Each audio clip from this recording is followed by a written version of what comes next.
और दोस्त लोग कैसे हो? कितनी तैयारी हो गई सीटेट की भाई बताओ। अगर नहीं हुई है तो करो भाई करो, ठीक है, मेहनत करो बहुत ज़्यादा ही। तो यार आज मैं सितंबर 2016 का प्रैक्टिस सेट करने जा रहा हूँ, मैथ एंड पेडागोजी सेक्शन जो है, ठीक है, प्रीवियस पेपर है आया हुआ, बहुत इंपॉर्टेंट है और मैंने बहुत तरीके से समझाया इसमें, ठीक है। तो यार चलो बस स्टार्ट करते हैं। और ये मेरा चैनल है टीचरीफाई, TEACHERIFY, ठीक है, जाके सब्सक्राइब करो। तुम लोग के लिए चैनल बनाया भाई, कोई भी दिक्कत है जाके पूछो हमसे, ठीक है, कमेंट करो, बताएंगे, सब कुछ बताएंगे जो भी दिक्कत है। चलो ठीक है स्टार्ट करते हैं। तो पहले क्वेश्चन 31 पे आते हैं। फलों के मूल्य प्रति केजी दिए हुए हैं, ठीक है।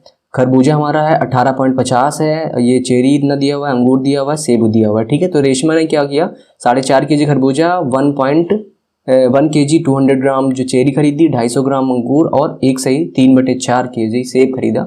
उसने 500 रुपये जो है एक नोट, 500 रुपये का नोट। तो यार यहाँ पे देखते हैं, खरबूजा उसने खरीदा 4.5 केजी, तो इसको क्या करना है, 4.5 से मल्टीप्लाई करना है, कुछ नहीं करना है, ठीक है। चेरी को क्या करना है, 1 केजी 200 ग्राम, यानी ये हो जाएगा हमारा 1.2, ठीक है ना। ये हमारा 250 ग्राम यानी 1000 का 4th जो हिस्सा होता है 250 ग्राम होता है ना, तो यानी ये हो जाएगा हमारा 0.25। इससे मल्टीप्लाई करेंगे यहाँ पे 78.40। ये कितना है, सेब है, सेब कितना खरीदा है, 1/3 यानी होता है ये हमारा 1.75, यानी ₹1.75 है ना।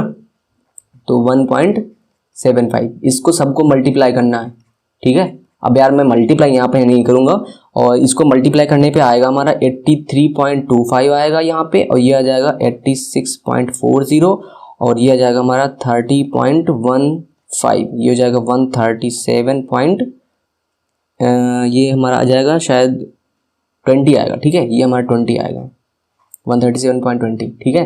तो अब इस सब को ऐड करना है, ठीक है भाई, टोटल ऐड कितना टोटल हमारा खर्चा हुआ वो तो ऐड करना पड़ेगा ना। तो इसको टोटल को ऐड करेंगे तो ये हमारा बन जाएगा 337, ये हमारा 0 हो जाएगा, ठीक है। तो 337 ये हो गया हमारा, और ये 500 का नोट दिया था उसने, तो 337 माइनस कर देना है, बस कितना बचेगा हमारा, ये बचेगा हमारा 3, ये जाएगा हमारा 163 है ना, ये 163 में बचेगा। कौन सा ऑप्शन है, पहला ऑप्शन 163, जिसमें केवल कैलकुलेशन है वो कुछ नहीं करना है, ठीक है, मल्टीप्लाई करके जोड़ के बस घटा देना 500 में से, सिंपल है ना। चलो अगले क्वेश्चन पे आते हैं, 32 नंबर। 32 में कुछ क्वेश्चन क्या है, साबुन की एक टिकिया का आकार कितना है, 7, 5, 2.5, ये सब सेंटीमीटर में दिया हुआ है। 2 पेटियां हैं, ठीक है, 2 पेटियां जिनकी आंतरिक माप कितनी है, 56 सेंटीमीटर, 0.4 मीटर यहाँ पे दिया है, 0.25 यहाँ पे बस ध्यान इतना देना है कि यहाँ पे सेंटीमीटर है, यहाँ पे मीटर है, तो इसको हमें सेम करना पड़ेगा, यानी हम इसको क्या करेंगे, मीटर है तो सेंटीमीटर में चेंज कर लेंगे। कितनी पेटियां यहाँ पे, 2। तो हमें करना क्या यार, इतनी छोटी टिकिया है और हमारा 2 बॉक्स हैं बड़े बड़े से, है ना, 2 बॉक्स हैं, तो हमें क्या करना है यार, इनका दोनों का अगर आयतन को पता चल जाए तो कितनी टिकियां आएंगी, यानी एक टिकिया का आयतन दोनों को डिवाइड कर दो, यानी दोनों का आयतन, ठीक है ना, डिवाइड बाई एक टिकिया का आयतन, है बस है कि नहीं। तो बस डिवाइड कर देंगे तो हमारा आंसर आ जाएगा। तो बस अब सीधे बस इतना ही करते हैं, ठीक है। तो क्या करना है अभी, हमारी देखो 2 से मल्टीप्लाई करने का, ठीक है, क्योंकि 2 हमारे डब्बे हैं और एक डब्बे के वो माप कितनी दी है, ये दिया है 56, और ये हमारा दिया है 0.4 का मतलब कितना होगा, 0.4 मीटर बराबर यानी 40 सेंटीमीटर, है ना, 40 सेंटीमीटर होता है। यहाँ पे 0.25 यानी हमारा कितना हो जाएगा, 25 सेंटीमीटर, ये हमारा 25 सेंटीमीटर, ठीक है। तो अभी क्या करना है, बस डिवाइड कर दो कितने से, 7, 5 एंड 2.5, तो बस यहाँ से कितना हो जाएगा, यहाँ से हट जाएगा, 10 यहाँ पे लग जाएगा, तो 25, ये बचेगा 10, और 5 8 40 हो जाएगा, और 7 8 56 हो जाएगा, तो कितना हो जाएगा, पूरा तो कट गया ऊपर का, 8 8 64, और 64 का दूना कितना होगा, 128, 128, यहाँ पे 10 का 0 बचा हुआ था, कितना हो जाएगा 128, तो हमारा 1280 आंसर, यही सही है, ठीक है।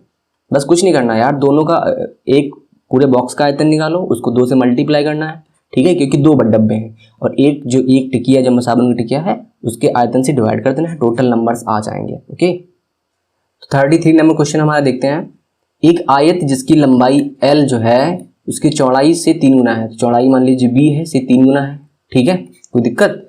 अब क्या कर रहा है, इसकी चौड़ाई एक वर्ग की भुजा का आधा है। इसकी जो चौड़ाई b है उसकी एक दूसरा कोई वर्ग है यानी a का आधा है, ठीक है। तो ये हमारा निकला।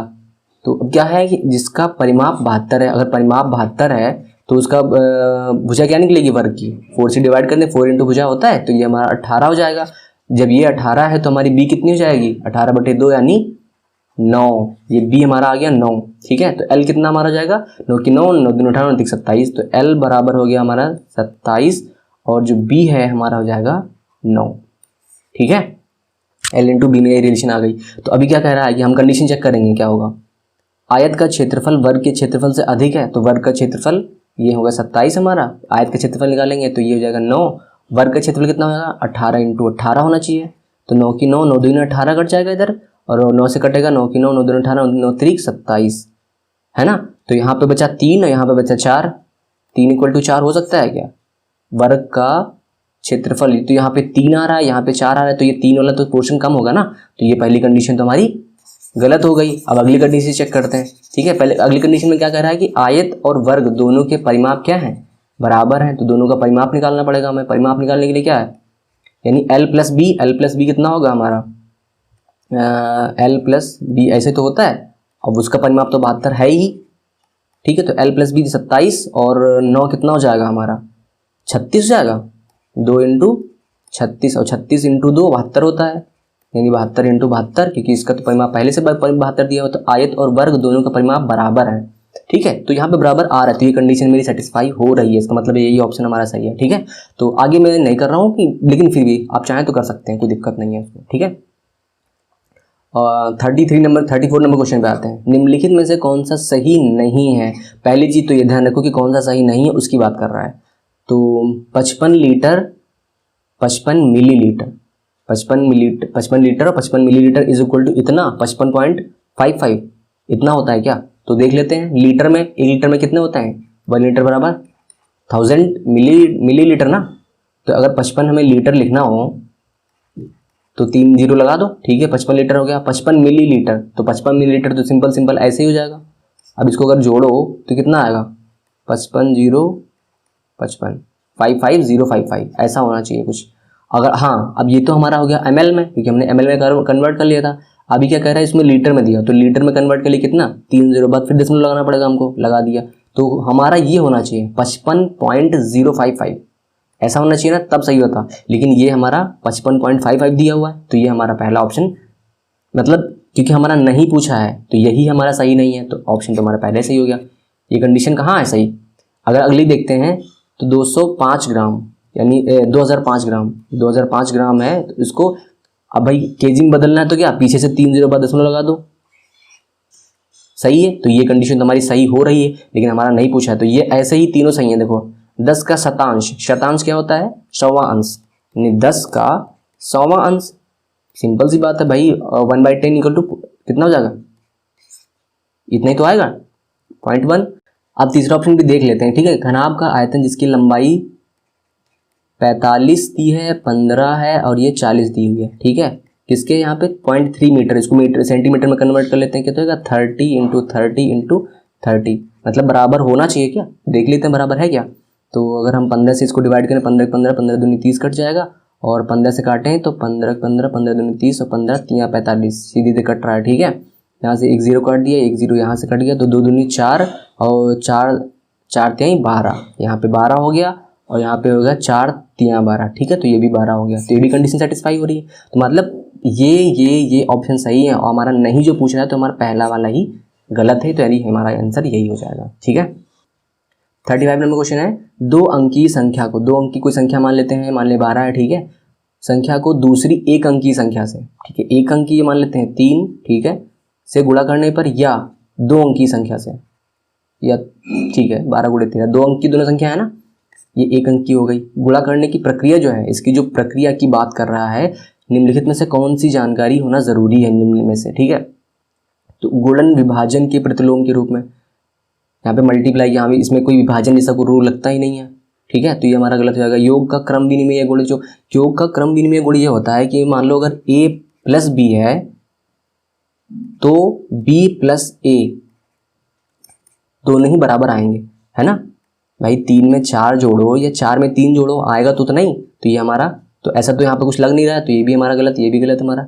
गुणन का क्रम विनिमय गुण, गुणन का क्रम विनिमय क्या होता है, यानी दो संख्याओं को अगर मल्टीप्लाई कर रहे हैं, a क्रॉस b कर रहे हैं, मतलब a मल्टीप्लाई b कर रहे हैं, तो b मल्टीप्लाई a, अगर इसे 4 की 3 से गुणा करेंगे या 3 के 4 से गुणा करें, ठीक है, तो कितना आएगा, आगे तो बराबर ही ना, तो ये भी हमारा ठीक है। लेकिन ऐसा यहाँ पे तो कुछ नहीं लग रहा ना यार, तो यहाँ पे क्या है, गुणन योग पर वितरण के रूप में, ठीक है, गुणन योग पर वितरण के रूप में। कैसे यार, देखो यहाँ पे 12 है तो यहाँ पे तो सिंगल है, तो गुणन तो होना ही चाहिए, ठीक है, यहाँ पे योग खैर नहीं होगा, बट यहाँ पे अगर देखें फिर भी हासिल होता ही है ना, हासिल लेते कभी कभी जब मल्टीप्लाई करने आता, तो योग, अभी वितरण की बात कर रहे हैं, योग वितरण की बात कर रहा है, तो यहाँ पे पहले क्या होता है, 3 की मल्टीप्लाई हम दोनों से करते हैं, है ना, यहाँ पे 3 के मल्टीप्लाई करें तो कितना होगा, 12 बार 3 3 3 6 और 3 1 3। अब वितरण की बात जो आ रही है वो यहाँ से आ रही है, कभी हम ये नीचे क्रॉस लगा देते हैं ना, तो इसका मतलब ये है कि हमने यहाँ पे कुछ नहीं किया है, यहाँ पे दहाई ले लिया है, ठीक है ना, दहाई की अंक संख्या ले ली है, 2 1 2 और 1 1 1। अब इसको क्या कर रहे हैं, ऐड भी कर रहे हैं ना,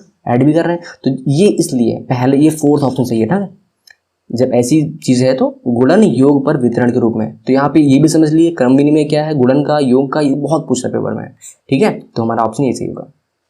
कोशिश करो मैं सब कुछ बता दूं आप लोगों को, ठीक है। 30 नंबर क्वेश्चन है, 36 नंबर, गणित से भयभीत होने और उससे असफल होने के लिए निम्नलिखित में से किसे एक कारण नहीं माना जाएगा।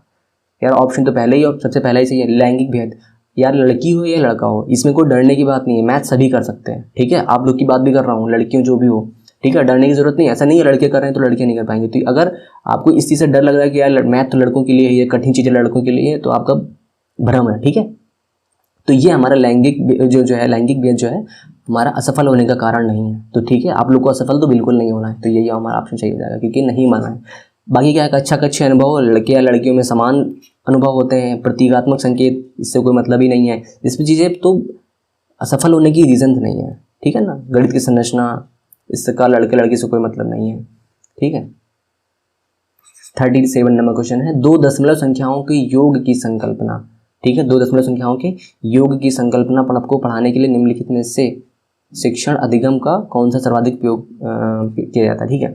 यार ये क्वेश्चन जो है, पहले मैं पिछले वाले क्वेश्चन बता सका, तो जो 2019 का जो पेपर था, हाँ किसी का पेपर था, उसमें ये आ चुका है, बहुत रिपीटेड क्वेश्चन है यार, हर बार आता है। तो इसमें सबसे पहला जो सीधे सही से क्वेश्चन है, ये हमारा ग्राफ पेपर है। हम जो ग्राफ पेपर पे बनाते थे ना, एक छोटा था, छोटी छोटी लाइनें सेंटीमीटर में ऐसे खींची होती थी पूरे पेज में, है ना, फिर ऐसे ऐसे खींची होती थी। तो इसमें ये हमारा होता है पॉइंट की वैल्यू। तो यहाँ से हम इसे पॉइंट की वैल्यू बतानी होती है, पॉइंट से 2 जोड़ना है यहाँ पे, और अगर पॉइंट कितना 0.5 जोड़ना है तो ऐसे रखते हैं। तो ऐसे कुछ करके यहाँ पे जो वैल्यू आती है, तो ये इसको पढ़ाने के लिए ग्राफ पेपर का यूज़ किया जाता है, ठीक है। ये चीज़ आप लोग ध्यान लें, दशमलव संख्याओं का योग या गुणा दोनों में ही ग्राफ पेपर का यूज़ किया जाता है। बस इसमें इतना था, क्वेश्चन में यहाँ पे योग पूछा है और पुराने जो क्वेश्चन था उसमें गुणा पूछा था। आंसर सही है, सेम है, ठीक है। 38 नंबर क्वेश्चन पे आते हैं। कक्षा 4 के अधिकतर शिक्षार्थी सोचते हैं कि 2 संख्याओं के गुणन से प्राप्त संख्या सदैव दोनों संख्याओं से बड़ी होती है। कहने का मतलब है, बच्चे ऐसा समझते हैं कि अगर हम किन्हीं 2 संख्याओं को गुणा करते हैं,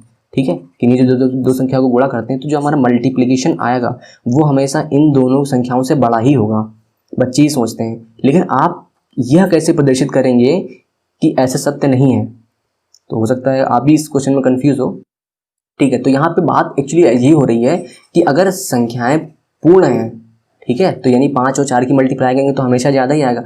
बट अगर कभी आप सोचो कि हम 0.3 की मल्टीप्लाई 0.4 से करें तो कितनी होती है? आप लोग अगर मल्टीप्लाई अगर दशमलव का आता होगा तो 4 तिहाई 12 और दशमलव कितनी बार संख्या लगेगा? 1, और यहाँ पे 1 2, तो 2 संख्या बाद दशमलव लगेगा यहाँ पे। अब ये देखिए यहाँ पे 0.3, 0.4, 0.12, इसमें से कौन सबसे छोटा है? सबसे छोटा तो यही है, ठीक है। तो आपको यही तो दिखाना है कि यार सबसे छोटा नहीं होता है, ये सदैव सत्य नहीं होता है। अगला है सेकंड ऑप्शन है, एक पूर्ण संख्या एक भिन्न के गुणन की कलन विधि को। एक पूर्ण संख्या मान ले लेते हैं 10 और भिन्न 1/2, तो कोई ज़रूरी थोड़े ना यार इससे हमेशा छोटी आएगी। देखो इस संख्या से तो बड़ा ही है, तो हमको तो ऐसा नहीं। तो यहाँ पे भी कलन विधि का एक क्या मतलब होता है? कलन विधि होती है हमारी एल्गोरिदम के थ्रू, तो ये भी नहीं बताएंगे। तो ये हमारे दोनों ऑप्शन, पहला ऑप्शन नहीं, यहाँ पे इससे संख्याओं के बार बार के योग द्वारा गुणन की प्रक्रिया, योग की प्रक्रिया होती है, बट यहाँ हम बार बार योग के दौरान नहीं प्रदर्शित करेंगे, ठीक है। 2 दशमलव की संख्याओं के गुणन की कलन विधि यहाँ पे हमारी कोई काम की नहीं है, एल्गोरिदम वाला हमारे यहाँ पे नहीं लगाएंगे कभी। तो पहला ऑप्शन ही हमारा सही है। ठीक है, जब भी हमें कभी दिखाना होगा कि ग्रिड पेपर पर 2 दशमलव संख्याओं के गुणन को प्रदर्शित करके। ठीक है, अभी पिछला क्वेश्चन बिल्कुल मैचिंग का है, सेम सेम है, दोनों क्वेश्चन ही पूछ लिए यहाँ पे।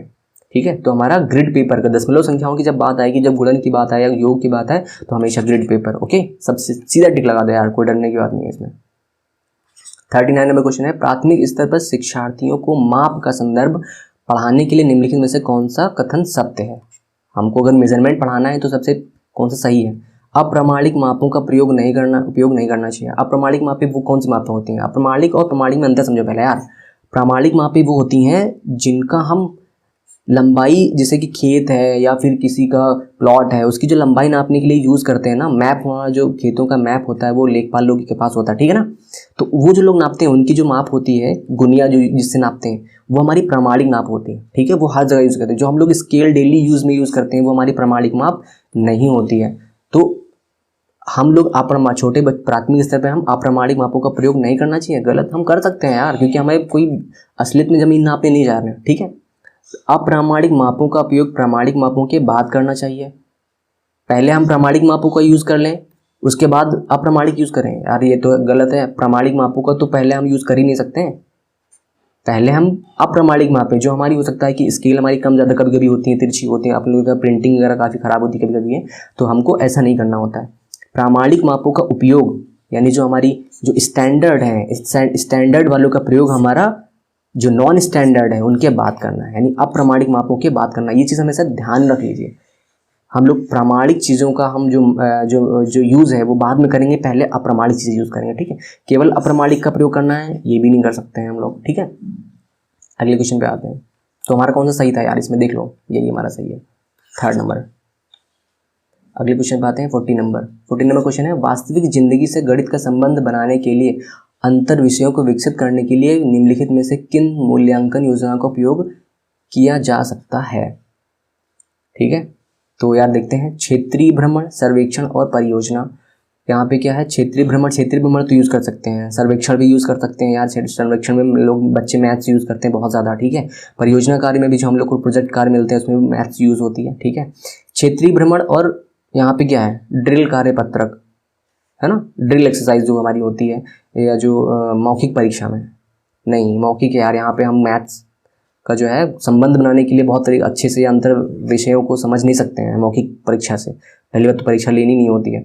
सर्वेक्षण, परियोजना और जांच सूची। सर्वेक्षण परियोजना तो काम की है, बट यहाँ पे जांच सूची हमारी जो चेकलिस्ट होती है ना, चेकलिस्ट, ये हमारी मूल्यांकन में, ये इस तरीके से मूल्यांकन में यूज़ करी जाती है, बट हमें संबंधों को विकसित करने में काम नहीं आएगी। ऐसे ही यहाँ पे भी जांच सूची है, मौखिक परीक्षा भी है, ये भी हमारी दोनों गलत है। तो पहला ऑप्शन हमारा सही है। क्षेत्रीय भ्रमण बच्चे कर सकते हैं, सर्वेक्षण कर सकते हैं, और परियोजना कार्य में ये हमारा काफ़ी यूजफुल होता है। ठीक है, 41 नंबर क्वेश्चन है, गणित के कक्ष में दृष्टिबाधितों के लिए निम्नलिखित में से किनका प्रयोग शिक्षा के साधनों के रूप में किया जा सकता है।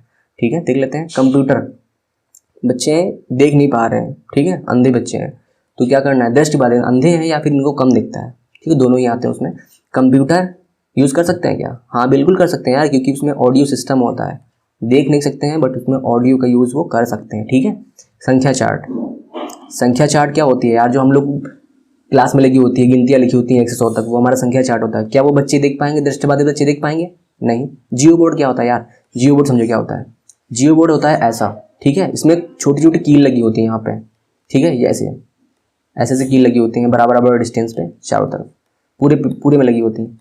अभी क्या करना है, हम लोग के पास एक रबर बैंड जो होती है, हम लोग घर में यूज़ करते हैं, लड़कियां लोग बांधती हैं सिर में बांधती हैं, ठीक है। तो ऐसा क्या होता है, तो अभी हम क्या करेंगे, अब जियो बोर्ड थोड़ा ढंग से समझ लेते हैं क्या है, ठीक है। तो अब यहाँ पे ये कील लगी हुई है, तो रबर बैंड लेके अगर हमको कोई ट्रायंगल बनाना है मान लो, तो हम ट्रायंगल कैसे बनाएंगे, एक यहाँ पे जो कील लगी है यहाँ से फंसा दी कील हमने, यहाँ पे पिन फंसा दी, ये यहाँ पे लेके आ गए, ये यहाँ पे फंसा दिया, है ना, ट्रायंगल बन गया ना। ऐसे ही आयत भी बना सकते हैं हम, कुछ भी बना सकते हैं यार, ऐसे ही हम आयत भी बना सकते हैं। आयत चाहें तो कैसे बनेगा हमारा, ये पकड़ लिया ऐसे ऐसे रबर बैंड लगा दी, आयत बन गई। ये हमारा जियो बोर्ड है यार, ठीक है। तो इस चीज़ के बच्चे यूज़ कर सकते हैं, दृष्टिबाधित बच्चे बिल्कुल कर सकते हैं यार, क्योंकि इसमें कील लगी हुई है, रबर बैंड बनाना है, बिल्कुल कर सकते हैं। बट यहाँ पे संख्या चार्ट गलत है ना, तो इसलिए हमारा पूरा ऑप्शन गलत हो जाएगा। यहाँ पे देखते हैं टेलर का गिनतारा, टेलर का गिनतारा जो हमारा नॉर्मल गिनतारा होता है वैसा ही कुछ होता है। भिन्न का किट क्या होता है? भिन्न के किट में भी वही चीज़ है, भिन्न के किट में भी स्ट्रिप बनी होती हैं और छोटे छोटे पार्ट में, कोई उससे छोटी है, कोई उसका भी आधा है, कोई उसका भी आधा है, कोई पूरी है ना। तो उसमें फ्रैक्शंस लिखे होते हैं 1/2 1/3 करके, ऐसे करके। तो उसका भी यूज़ बच्चे थोड़ा बहुत कर सकते हैं क्योंकि वो अलग अलग कागज़ के कटे होते हैं या हमारे प्लास्टिक के कार्ड्स वगैरह जैसे होते हैं। ठीक है, संख्या चार्ट यहाँ पे भी है, नहीं गलत हो जाएगा, संख्या चार्ट यहाँ पे भी है, फिर गलत हो जाएगा। अब क्या बचा? टेलर का गिनतारा यूज़ कर सकते हैं, बिल्कुल कर सकते हैं बच्चे हैं, क्योंकि हमारा जो गिनतारा होता है उसमें आपने देखा होगा कि ऐसे बनी होती हैं, लाइनें पड़ी होती हैं, इसमें गोले गोले पड़े रहते हैं। नॉर्मल गिनतारा होता है ये हमारा। अब टेलर का गिनतारा मुझे शायद इतना क्लियर नहीं है, बट ऐसा ही होता होगा, ऑब्वियस सी बात है। कंप्यूटर अस जियो बोर्ड, मैंने सब बता दिया, 4th ऑप्शन सही है। ठीक है, कोई भी कन्फ्यूज़न है यार आप लोग कमेंट में बोलो, मैं ढंग से बताऊँगा, कहीं से भी देख के बताऊँगा। ठीक है, संख्याओं के संदर्भ में प्राथमिक कक्षा के बच्चे, ठीक है, अर्थात वे बच्चे जिनकी आयु 8 से 9 वर्ष है, में से किस समुच्चय में प्रवीण है, मतलब इनमें से किन किन चीज़ों में प्रवीण है वो, उनकी बात वो पूछ रहा है। ठीक है, चलो देखते हैं 8 से 9 साल के बच्चे। पंक्तिबद्धता, ठीक है, वर्गीकरण यानी क्लासिफिकेशन, क्लासिफिकेशन बच्चे कर लेंगे, कर सकते हैं। बट यहाँ पे देखते हैं प्रति, जो हमें जिसमें कन्फ्यूजन है उसको थोड़ा सा डाउटफुल रहा करो, अगले ऑप्शन पढ़ लिया करो यार। ठीक है, प्रतिवर्तता, यहाँ पे मैंने इंग्लिश में नहीं लिखा हुआ है, बट यहाँ पे इसका मतलब होता है रिवर्सिबिलिटी। ठीक है ना, रिवर्सिबिलिटी, ये 3 चीज़ें इसमें आ जाती हैं। अनुपातिक विवेचन की अगर बात करें यहाँ पे, ठीक है, वर्गीकरण ये सब कॉमन है इसमें, सब में है। अनुपातिक विवेचन की बात करें तो अनुपातिक मतलब जो हमारा भिन्न से संबंधित कुछ कुछ है ना, ठीक है ना, उसका आधा, उसका 3/4, उसका ऐसे कुछ करके। तो बच्चे जो एक छोटी क्लास के बच्चे होते हैं ये सब नहीं कर पाते हैं। यहाँ पे अनुपातिक विवेचन है, यहाँ पे अनुपातिक विवेचन है, यहाँ पे भी है, तीनों ऑप्शन गलत। पंक्तिबद्धता, छोटे छोटे बच्चे क्लास में खड़े होते हैं। क्लासिफिकेशन मतलब क्लासिफिकेशन वो कर लेते हैं, छोटा मोटा क्लासिफिकेशन, जैसे कि पेंसिल को है तो अलग बैग में रखना, छोटी जेब में रखना, ऐसा करके तो क्लासिफिकेशन ही होता है ना, छोटी छोटी चीज़ों को एक साथ और बड़ी बड़ी चीज़ों को एक साथ, तो ये सब क्लासिफिकेशन कह सकते हैं एक तरीके से। रिवर्सिबिलिटी भी उनमें आ जाती है। 43 नंबर क्वेश्चन पे आते हैं। कक्षा 1 के एक शिक्षक ने विद्यार्थियों को सभी वस्तुओं की गणना करने के लिए कहा, ठीक है, जिसमें पेन, रबड़ और शार्पनर थे। विद्यार्थी ने सभी वस्तुओं को एक रेखा में रखा, भाई ठीक है, रख लिया उसने, गणना से काउंट करी उसने, 10 वस्तुओं के स्थान पर कहा, मतलब टोटल 10 चीज़ें थी, उसने 10 वस्तुओं की जगह उसने कहा कि 2 पेन है हमारे पास, 5 रबड़ है, 3 शार्पनर है। तो यहाँ पे क्या है कि किस सिद्धांत का कठिनाई पड़ रही है उस बच्चे को, ठीक है, विद्यार्थी को गणना करने में किस सिद्धांत की कठिनाई पड़ रही है, तो हमें ये बताना है। तो 2 पेन हमारे पास थे, 5 रबड़ थी हमारे पास, ठीक है, उसके पास 3 शार्पनर थे, जो भी था, ठीक है। तो यार छोटा बच्चा है तो ये भी तो, हम लोग क्या होते हैं, ये कहते हैं ना 10 चीज़ें हमारे पास है, लेकिन बच्चे ने ये नहीं कहा, ठीक है, उसने बोला कि 2 पेन, 5 रबड़, 3 शार्पनर है, यानी रबड़ पेन और शार्पनर को उसने चीज़ें नहीं बोला। यहाँ पे देखिए आप, उसने चीज़ें नहीं कहा, उसने अलग अलग डिफरेंट नाम यूज़ किए, इसलिए यहाँ पे क्या है, अमूर्तन है। वो पेंसिल को वस्तु नहीं मान रहा है, वस्तु नहीं कह पा रहा है, तो वो अमूर्त नहीं हो पा रहा है ना। सबको पेन को पेन कह रहा है, रबड़ को रबड़ कह रहा है, उसके लिए सभी ये वस्तुएं नहीं रह गई, ठीक है, सबके अलग अलग नाम। तो यहाँ पे अमूर्तन की कमी है, उसमें इस सिद्धांत की कमी हो रही है। असंगत क्रम सिद्धांत का क्या मतलब है? असंगत क्रम सिद्धांत होता है कि बच्चा अगर जहाँ से काउंट करना उसने स्टार्ट कर दिया, वो वहीं से काउंट करेगा बार बार, ठीक है। जैसे यहाँ पे उसने 1 कर दिया, 2 रख दिया, 3 कर दिया, यहाँ पे 1 2 कर दिया, तो यहाँ पे अब पेंसिल्स की काउंटिंग करेगा, रबड़ की काउंटिंग करेगा, तो कैसे करेगा, फिर यहाँ से काउंट करेगा 1 2 3 4 5, यहाँ शार्पनर की काउंटिंग करेगा तो कैसे करेगा 1 2 3, इसलिए सबका काउंटिंग अलग अलग आया हुआ ना उसका, इसलिए यहाँ पे इसका 2 आया, यहाँ पे 5 आया, यहाँ पे 3 आया, इसलिए यहाँ पे असंगत क्रम सिद्धांत है, वो सभी वस्तुओं को एक साथ गिन नहीं सकता। अगर वो दोबारा काउंट करने को भी आप बोलेंगे तो इस वाले को 1 कहेगा, इसको 1 नहीं कहेगा, कहेगा नहीं ये तो 2 है, ये तो, इसे यहाँ पे 2 संख्याएं हैं, तो यहाँ पे उसने पहली बार में इसको 1 बोला है, इसको 2 बोला है, तो अगर आप बोलेंगे बेटा नहीं फिर से अदर डायरेक्शन से चेंज, वो बताओ कौन सी संख्या होगी, तो भी यही बोलेगा ये 1 है, ये 2 है, ठीक है। आप बोलो यहाँ से करो तो नहीं नहीं ये तो 2 है, ये 1 है, ऐसा बोलेगा वो यहाँ पे, इसलिए असंगत क्रम सिद्धांत है, ठीक है ना। जब क्रम से काउंट करने में उसको प्रॉब्लम है तो ऐसी दिक्कत होती है। अमूर्तन के बारे में पेंसिल रबड़ को कभी चीज़ें नहीं कह रहा है, वस्तुएं नहीं कह रहा है, इसलिए अमूर्तन है। ये ऑप्शन सही है यार, ठीक है। प्लीज़ आप लोग सब्सक्राइब करो चैनल को यार, मैं कोशिश कर रहा हूँ कि बहुत अच्छा मैं बता सकूँ, ठीक है, थोड़ा टाइम लगता है बस। 44 नंबर क्वेश्चन पे आता है। कक्षा 2 की एक शिक्षिका ने अपने शिक्षार्थियों को 4 इकाई 3 दहाई लिखने को बोला, ठीक, लिख लेते हैं, क्या बोला, 4 दहाई 4 इकाई और 3 दहाई, ऐसे तो लिखेंगे 4 इकाई 3 दहाई। लिखने के लिए कहा कुछ शिक्षार्थियों ने 34 की जगह पे 43 लिख दिया, ऐसा कर दिया उस बच्चे ने, लेकिन ये तो गलत है। तो अब ये क्या है, एक शिक्षिका के रूप में आप विद्यार्थियों को इस संकल्पना से कैसे समझाएंगे? ठीक है, बच्चे गलती कर रहे हैं यहाँ पे, आप उसको कैसे समझाएंगे? उन्हें बता देंगे कि यह गलत है और उन्हें फिर उसको 5 बार लिखने के लिए कह देंगे, यार ये कौन सी चीज़ है? हम कभी बच्चे को कभी आंसर तुरंत बताते ही नहीं है यार, सोचते हैं कि बच्चे कोशिश करके कैसे भी अपने आप आंसर निकालें। पहला तो गलत है, कभी भी आंसर हमको डायरेक्टली नहीं बताना है। ठीक है, याद कर लो।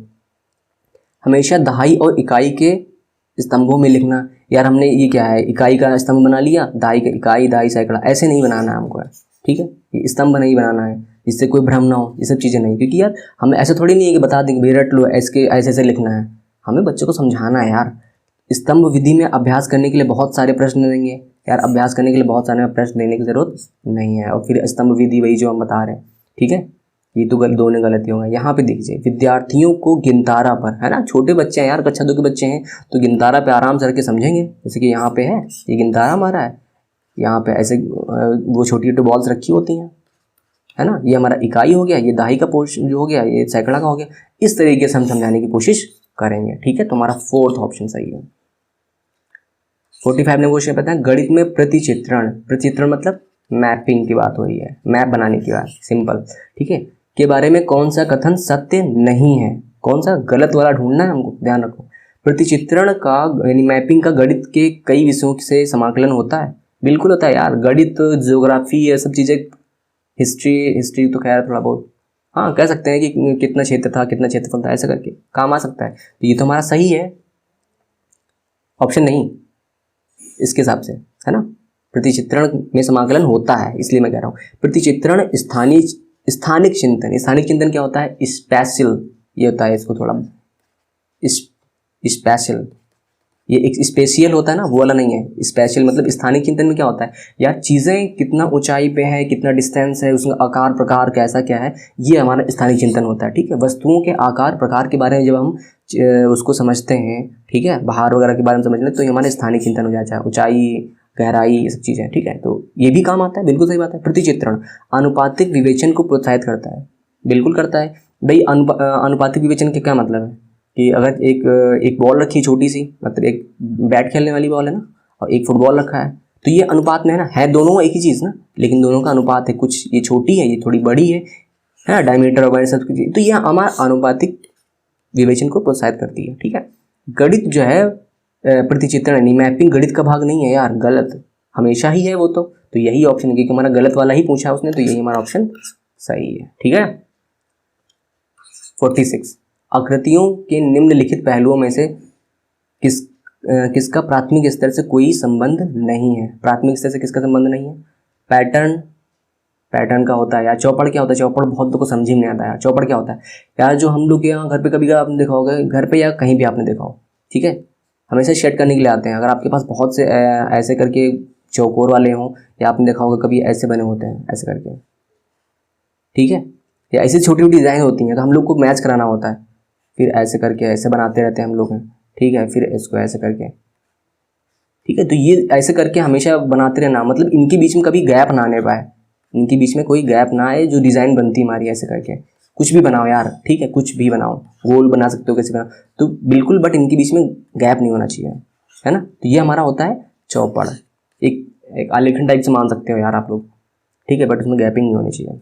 तो ये हो गया चौपड़ हो गया हमारा। तो इसका तो प्राथमिक स्तर से मतलब होता है यार, छोटे छोटे बच्चों को दे दिया जाता है सेट करने के लिए, इसको हाँ बनाओ, डिज़ाइन बनाओ, बिल्कुल, है ना। प्रतिरूप, पैटर्न मेकिंग में भी ऑलमोस्ट हल्का हल्का सेम होता है, कि अगर यहाँ पे मैचिंग की कोई चीज़ दे दी जाती है, आप समझ रहे हो ना यार। सममिति और कोण नहीं है, कोण हमारा कक्षा 5-6 से पढ़ाया जाता है, ठीक है, अगर आपने ध्यान दिया होगा तो कक्षा 6 से कोण पढ़ाया जाता है, न्यून कोण, अधिक कोण, सब चीज़ें। फोर्थ ऑप्शन है सममिति आप लोग समझ रहे हैं ना यार, हल्का सा आकार में जो चीज़ सेम लगे, है ना, जैसे कि हमारा कुछ भी हो सकता है यार, बॉल हो सकती हैं, ठीक है ना, सममिति है। अगर हमारा मान ली दरवाजे हैं, जितने भी हमारे दरवाजे होते हैं ऐसे ही होते हैं ना, गोल तो किसी की नहीं होता शायद, हमें लग रहा है, तो ये सममिति है, इनमें दरवाजों में सममिति है, क्योंकि वो उनका आकार एक जैसा है, ठीक है। तो ऐसी चीज़ों की बात होती है। तो यहाँ पे कोण हम लोग को प्राथमिक स्तर पर पढ़ाया नहीं जाता, ये हमारा ऑप्शन सही है, ठीक है। अगले क्वेश्चन पे आते हैं 47।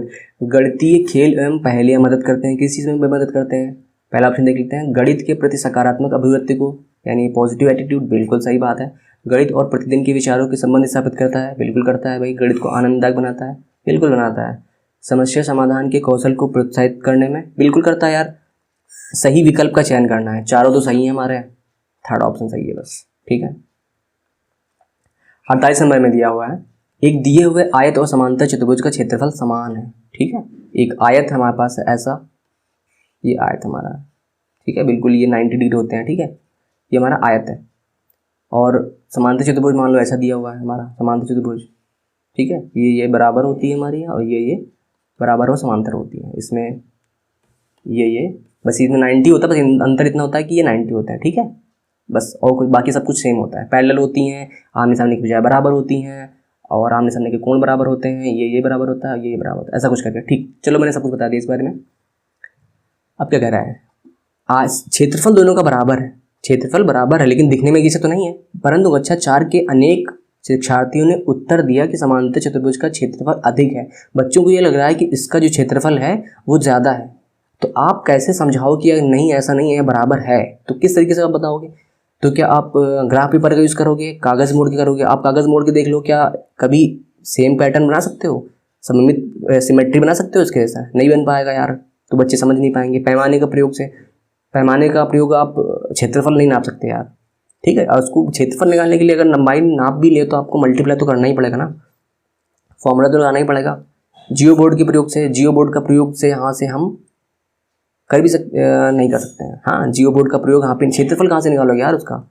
तुम डिज़ाइन तो बना दोगे तुम जियो बोर्ड पे, है ना, डॉट डॉट करके, लेकिन वो नहीं बना पाओगे।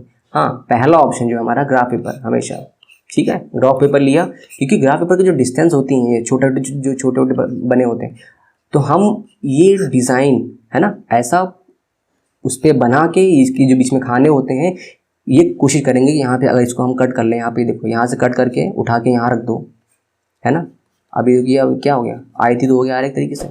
अब ये सब चीज़ें आप ग्राफ पेपर पर बता सकते हो, ढंग से तरीके से बता सकते हो, तो क्या होगा, ये हमारा ऑप्शन सही जाएगा। 48 नंबर में आते हैं 49 नंबर, राष्ट्रीय पाठ्यचर्या की रूपरेखा NCF 2005 के अनुसार प्राथमिक स्तर पर गणित शिक्षण का उद्देश्य निम्नलिखित में से कौन सा नहीं है? भाई कौन सा नहीं है उद्देश्य? तर्क संगत विचारों को प्रोत्साहित करना, बच्चों में तर्कशील विचार आए, वो तर्क कर सकें, बिल्कुल यही काम होता है यार गणित का। गणित में उच्चतर और अमूर्त पढ़ाई की तैयारी करना, आगे जो हम पढ़ने वाले हैं, हायर क्लासेस में जाने वाले हैं, उसमें अमूर्त पढ़ाई की तैयारी करना नहीं है यार। हम आगे कक्षा में जाने के लिए, अगली कक्षा पास करने के लिए, अगली कक्षाओं की तैयारी करने के लिए नहीं पढ़ते हैं, ये हमारा गलत हो जाएगा यार, ठीक है। गणित को बच्चे की जिंदगी के अनुभवों का भाग बनाना है, बिल्कुल यार, ये तो होता ही है भाई, ठीक है। समस्या समाधान और ये कौशल को प्रोत्साहित करना, बिल्कुल सही बात है। यहाँ पे कौन सा पूछा था, कौन सा नहीं है, तो हमारा सेकंड ऑप्शन नहीं है, ठीक है। तैयारी नहीं करता अगली क्लास में जाने की, बच्चा पढ़ता है।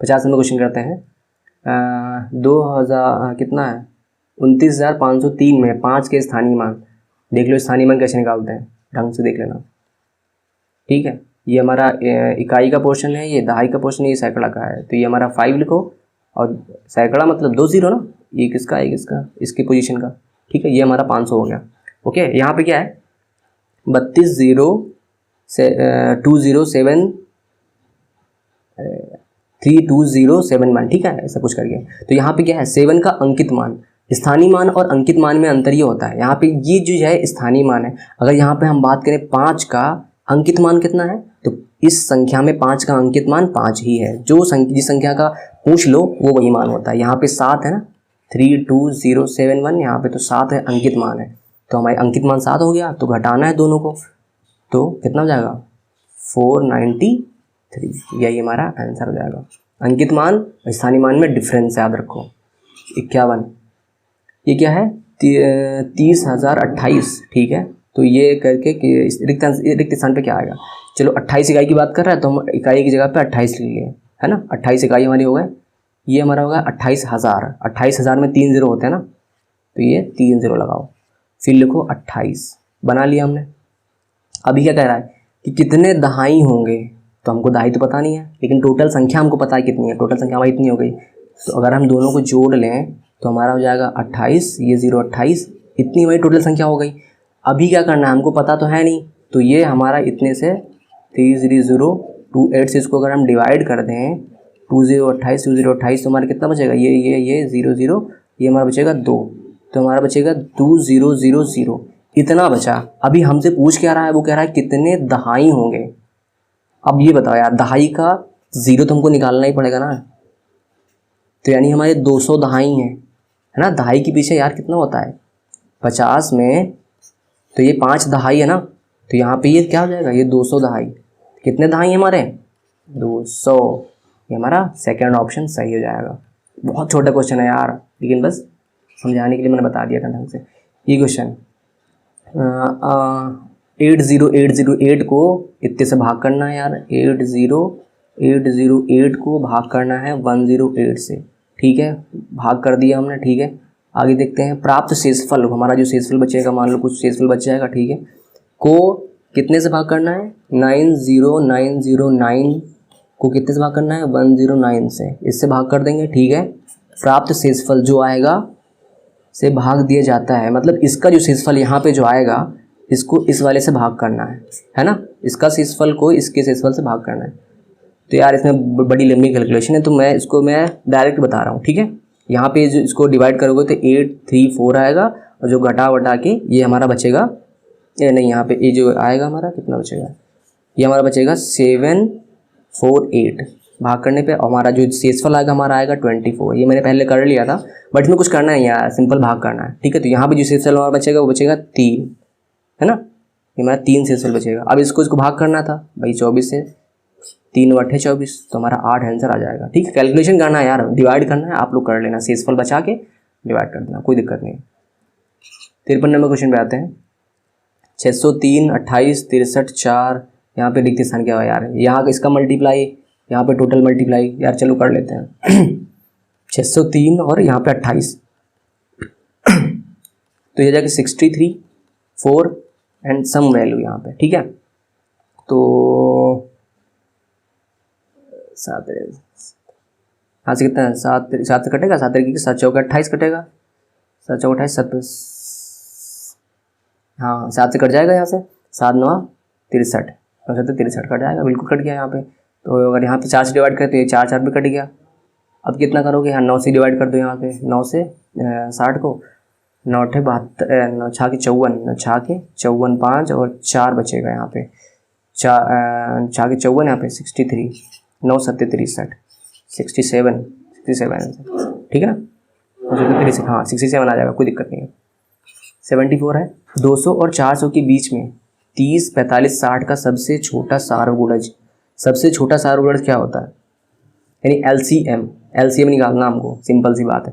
लेकिन अगर 100 से 200 के बीच में आ रहा है, अगर 100 से 200 के बीच से छोटा आता, इनसे अगर छोटा आता कोई चीज़, अगर एलसीएम निकालते हैं पहले तो बताते हैं फिर अभी, ठीक है।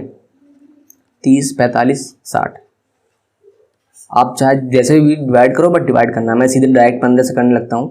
15 15 15 30, क्योंकि 15 से कट रहा है हमको पता है यार, 15 30 15 45 30 से पता है चक्कू 60 है ना, तो अब जाएगा 15 गुणे 2 गुणे 3 गुणे 4, ठीक है।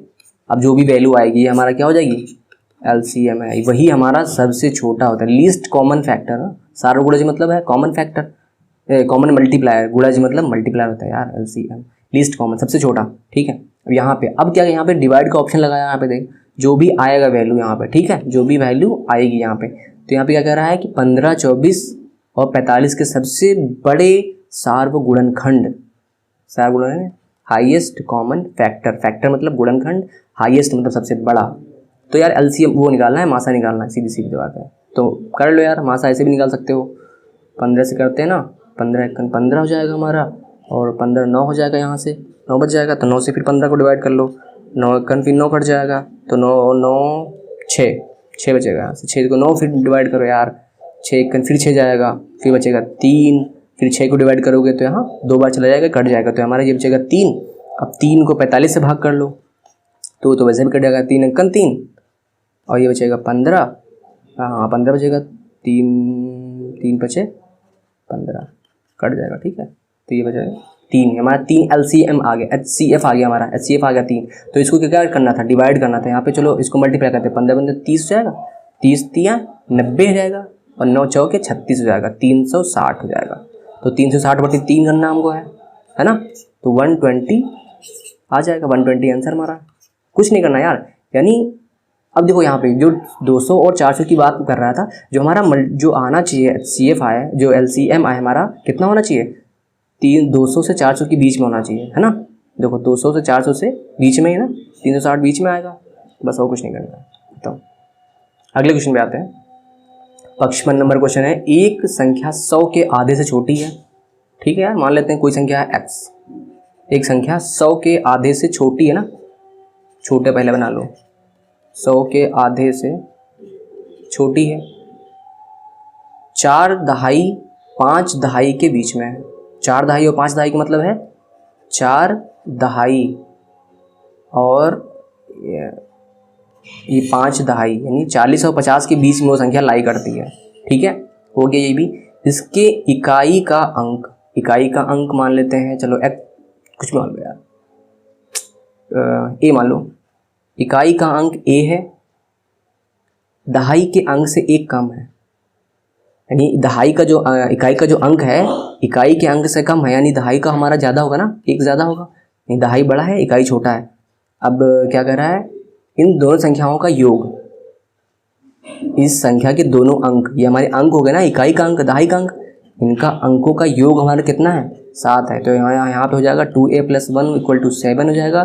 तो a इक्वल टू हो जाएगा 7 - 1 यानी 6, 6/2 मतलब 3, a की वैल्यू हमारी 3 आ जाएगी।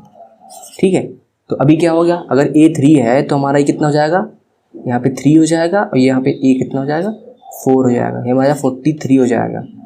43 एक्चुअली हमसे पूछ क्या रहा है, दोनों तो अंकों का गुणनफल, यानी जो अंक हैं ये इकाई और दहाई जो है ना, इनका मल्टीप्लाई क्या होगा। तो 4 तिहाई 12, सिंपल, 4 तिहाई 12, ये ऑप्शन हमारा चौथा ऑप्शन। ठीक है, सिंपल है यार। यहाँ पे ये 100 से छोटा है, बड़ा झाम दिया है, तो कोई मतलब नहीं है, कोई काम की चीज़ नहीं है उसमें। 56, किसी विद्यालय में 360 विद्यार्थी हैं। ठीक है, उनमें से जिनमें 2 तिहाई लड़कियाँ हैं, 2 तिहाई 2/3, ये मतलब होता है, शेष लड़के हैं। अब यार 2/3 लड़के हैं तो कितना होगा, 1/3। अब इन दोनों जोड़ के कितना हो जाएगा, 1, यानी टोटल 1 इक्वल टू यानी 360। टोटल 360 हैं, उनमें से 2/3 इतने हैं लड़कियां हैं, इतने लड़के हैं। ठीक है, तो अभी क्या है, लड़कों की संख्या 3/4 खिलाड़ी है, लड़कियों की संख्या के 3/4 खिलाड़ी हैं। तो अब यहाँ पे कुछ नहीं करना है यार, शेष लड़के हमारे कितने हो गए, 1/3। तो यानी 360/3 करोगे कितना बचेगा, 120 बचेगा ना, यानी 120 लड़के हो गए हमारे पास। अभी क्या कर रहा है, लड़कों की संख्या का 3/4, लड़कों की संख्या का 3 का यानी मल्टीप्लाई का चौथाई, यानी 4 तिहाई 12 है ना, 4 तिहाई 12, ये कट जाएगा। तो जाएगा यहाँ पे 30 × 3 यानी 3 तिहाई 9, यानी 90 लड़के, यानी हमारे पास टोटल 90 खिलाड़ी हैं। ठीक है, 90 खिलाड़ी हैं। तो जो खिलाड़ी नहीं है उन लड़कों की संख्या, मतलब ऐसे लड़के, यानी 120 लड़के थे, उसमें से 90 तुम्हारे खिलाड़ी हैं, तो हमारे अगर घटा दो कितना बचेगा, 30 आएगा। तो ये ऐसे लड़के हैं जो खिलाड़ी नहीं है। 30 क्वेश्चन ऑप्शन, पहला ऑप्शन सही है। ठीक है ना, आराम से समझो यार, जब नहीं समझ में आए थोड़ा रिपीट कर लेना, आ जाएगा समझ में। ठीक है, हरीश ने एक स्कूटर इतने में खरीदा। ठीक है यार, उसने इतने रुपए का नगद भुगतान कर दिया भाई। शेष रकम को 37 भागों में बराबर किस्तों में देने पर राज़ी हो गया। प्रत्येक किस्त की राशि क्या है। अरे सिंपल सा क्वेश्चन है, देखो यार 49553 इतना है, इसमें से 8076 इतना उसने क्या किया, भुगतान कर दिया। जो बचेगा कितना बचेगा, यहाँ पे देख लो यार, यहाँ बचेगा 13 और 6, यहाँ पे 7 बचेगा। ठीक है, हाँ 7 बचेगा ना, यहाँ पे बचेगा 14, 14 में 7 के 7 बचेगा, यहाँ पे बचेगा 4। ठीक है, 4 उतार लो, यहाँ पे कितना बचेगा 8, यहाँ पे 0 जाएगा ना, नहीं 1 बचेगा, यहाँ पे 1 बच जाएगा या 41, इतना बच जाएगा 41477। ठीक है, अब इसको कितना में 37 से भाग करना है यार, 37 से भाग कर लो भाई, 37 बंदे चला जाएगा यहाँ पे, तो 37 बंदे 37 जाएगा, यहाँ पे 37 7 1 7, यहाँ पे 4, यहाँ पे 44 हो जाएगा। फिर अगर फिर 1 टाइम जाएगा तो यहाँ पे फिर 37 हो जाएगा, तो यहाँ पे 3 4 3 7 फिर बचेगा, तो यहाँ पे 77 आ जाएगा। और 77 को अगर 2 से मल्टीप्लाई करेंगे ना, हाँ 2 बार जाएगा, 7 14 हो जाएगा यहाँ पे, 14 और 3 6 1 7 74 हो जाएगा। फिर यहाँ पे बचेगा 3 और यहाँ पे 7 उतर आएगा यहाँ पे, फिर 1 टाइम चला जाएगा, यानी 2 1 1 2 1 1 1 2 1 पहला ऑप्शन। ठीक है ना, डिवाइड करना है यार, पहले क्या करना, जितना उसने खत्म कर दिया उससे घटा दो, जितना बचा है उसको 37 बार में देगा ना, तो 37 से डिवाइड करके सिंगल एक बार में कितना दे रहा है उतना निकल आएगा, खत्म। 58 नंबर का क्वेश्चन, बहुत अच्छा क्वेश्चन है, छोटा सा क्वेश्चन है, बहुत पेपर में आता है यार, तो उसमें भी आता है यार, ईवीएस में भी क्वेश्चन आता ही आता है। ठीक है, थोड़ा सा ध्यान से समझना। एक रेलगाड़ी हैदराबाद से शुक्रवार को निकलती है, ठीक है, शुक्रवार को निकलती है 13:15 पर। 13:15 का मतलब यार रेलगाड़ी का टाइम कितना चलता है, दोपहर में 12 बज जाता है, फिर 13 से स्टार्ट होता है। ऐसा नहीं है हमारी लोकल घड़ी के हिसाब से भाई 12 के बाद फिर से 1 पे आ गई, नहीं, ऐसा कुछ नहीं है। तो यहाँ पे 13 यानी दोपहर के बाद की बात कर रहा है। ठीक है, अगले बार शनिवार, अगले दिन शुक्रवार इतना, फिर शनिवार, यानी रात को 24 बज चुका है ना, रात को 24 बजेगा, रात के 12 बजे 24 बज जाता है, फिर उसके बाद 1 से स्टार्ट होता है। ठीक है, तो यहाँ पे क्या हुआ, बेंगलुरु का समय 7 बजे 7:30 तक पहुँच जाती है। ठीक है, अभी देखो यार यहाँ पे काफ़ी लोग को मिस्टेक होती है कि यार अब इसको घटाएं कैसे, यार ये टाइम कल का है और ये आज का है, तो कम में से ज़्यादा कैसे घटाएं। तो अगर सेम डे है ना, अगर सेम डे है, उसी दिन की अगर बात करेगा तो सिंपली घटा दोगे, है ना। लेकिन यहाँ पे डे चेंज हो गया है, शुक्रवार से शनिवार को हो गया है। अगर जब दिन बदल जाता है तो बाद वाले टाइम में यानी 7:30 में, एक तो ट्रिक यही है कि 7:30 में हम 24 जोड़ लें, जो भी आएगा कितना हो जाएगा, 7 4 11 हो जाएगा हमारा, 31 आ जाएगा हमारा। तो जो भी आएगा उसको बाद वाले को घटा दो, 13 15, क्योंकि डे चेंज हुआ है इसलिए हमने 24 जोड़ा है, अब तो वो भी बाद वाले में, है ना, वरना नहीं जोड़ते। तो जोड़ के घटा दो यार, यहाँ पे 15 आ जाएगा और यहाँ पे कितना बचेगा, यहाँ पे 11 में 3 गया, कितना बचेगा, 8 बचेगा क्या, हाँ 8 9 10 11, हाँ ठीक है। तो ये बचेगा हमारा 18, है ना, 18 घंटे 15 मिनट। आप ये ऐसे भी निकाल सकते हैं, और इसके अलावा आप ये भी कर सकते हैं, इसको आप 24 से घटा दो पहले ही, इसको 24 से बाद पहले घटा दो, उसके बाद इसको साथ में 7 जोड़ दो, तब भी उतना ही अंतर आएगा, कोई दिक्कत नहीं है। 59 में क्वेश्चन पे आते हैं, 15 दिनों में मिनटों की संख्या बराबर है कितने सेकेंडों के, किसके सेकेंडों के, या ऑप्शन दिए हुए हैं, करते हैं। पहला है 15 दिन है, तो 15 एक दिन में 24 घंटे हो गए, ठीक है, कितने, एक घंटे में कितने मिनट, 60 मिनट हो गए, ठीक है। अब 4 ऑप्शन लेते हैं, पहला ऑप्शन लेते हैं, 5 घंटे हैं तो हमारे पास 60 मिनट होंगे एक घंटे में, फिर 60 सेकेंड होंगे, 60 सेकेंड में हो गया ना। अभी क्या है, डिवाइड कर दो इसको सीधे, यहाँ पे 15 चौके 60 हो जाएगा ना, 15 चौके 60, 5 चौके 20 हो जाएगा यहाँ पे, और 20 यहाँ पे है, यहाँ पे 24 है, बराबर है क्या, नहीं, ये तो गलत है, पूरा ही गलत है, तो इसको हटाओ, है ना, फिर से करते हैं। अब अगला ऑप्शन रख के देखते हैं, है ना, रखो यहाँ पे 6 रखा, 6 घंटे यानी 60 × 60, 6 कट जाएगा, 15 चौके 60, फिर वैसे कटेगा, 6 चौके 24, यहाँ पे कितना बचा है 24, यानी 24 = 24 आ गया ना, बराबर है ना, बराबर की तो पूछ रहा था, बराबर है तो मतलब 6 ऑप्शन, ऐसे भी करके आप भी कर सकते हैं, कोई दिक्कत नहीं है, बट सेकंड ऑप्शन सही हो गया। अभी क्या है, 60 नंबर क्वेश्चन पे आते हैं, संतरे के 15 लीटर 286 मिलीलीटर जूस। यार पहली बात तो तुमको पता होना चाहिए, 1 लीटर = इतना, कितना, 1000 ml, नहीं कहते हैं कितना ml है, 800 ml है, 500 ml है ना, ऐसा करके। तो अभी क्या आ गया, 15 लीटर है, तो हम पहले तो सबको पहले क्या करेंगे, ml में चेंज कर लेंगे। 15 लीटर 3 0 होने चाहिए, अब इसको जोड़ के कितना बन जाएगा, 15 लीटर 286, ये हमारा टोटल ml हो गया ना। ऐसे ही ये तुम्हारा कितना हो गया, ये हमारा जूस इतना था, फिर 19 लीटर है, फिर 19 लीटर यानी 3 0 यहाँ पे हो जाएंगे, 714 जोड़ लिया आपस में, पहले ही मैंने कर लिया, ठीक है। अब इसमें से मिला लिया गया भाई, जोड़ लो, कोई दिक्कत नहीं है। अब इसमें से 12 लीटर 750 ml जूस प्रयोग में लाया जाता है, चलो ठीक है, देख लेते हैं। 6 4 10 हो जाएगा यहाँ पे, 8 1 9, फिर ये भी 10 हो जाएगा, ये भी 10 हो जाएगा, और हो जाएगा 9, फिर एक हासिल हो जाएगा, 9 6 15 हो जाएगा, ठीक है, हाँ 15 हो जाएगा, फिर 2 3 35 लीटर, टोटल 35 लीटर हो गया। अभी क्या हुआ, इस मिश्रण में से 12 लीटर 750 ml जूस प्रयोग कर लेते हैं भाई, 12 लीटर 750 यूज़ कर लिया, तो कितना बचेगा यहाँ पे, 250 यहाँ बचेगा, यहाँ पे बचेगा 4, तो यहाँ पे बचेगा फिर 12 बचेगा, 2 में 2 गया, 4 में 2 गया, यहाँ पे बचा, यहाँ पे बचेगा 2, है ना, यहाँ पे 2 बच जाएगा, 22 इतना बच जाएगा हमारे पास। अभी ये समझो, ये इतने ml है हमारे पास। अभी क्या कह रहा है कि 250 ml की मिलीलीटर जूस, एक मतलब बोतल में भर देगा ना उसको, 250 ml की 1 cc है, बचे हुए दूध को इसको भर रहा है इतने को। तो अभी ये देखो यहाँ पे कितना, ये 22 है, यानी 22 लीटर टोटल हो गया, 22 लीटर और 250 ml। इस 250 ml को तो एक बोतल में भर ही देंगे, तो 22 लीटर है ना, 22 लीटर। और एक लीटर में कितनी बोतल भर जाएंगी, क्योंकि 250 ml की बोतल है तो 1 लीटर में 4 बोतल भर जाएंगे ना। तो 22 × 4 यानी हो जाएगा 88, और एक ये हो जाएगा 189। टोटल 89 हमारी बोतल्स हो गई। कितनी हो गई, 89 बॉटल्स। ठीक है, चलो ये हमारे 30 क्वेश्चंस हो गए। ठीक है यार, अभी क्या करना है तुमको, सबसे पहले जाओ TEACHERIFY,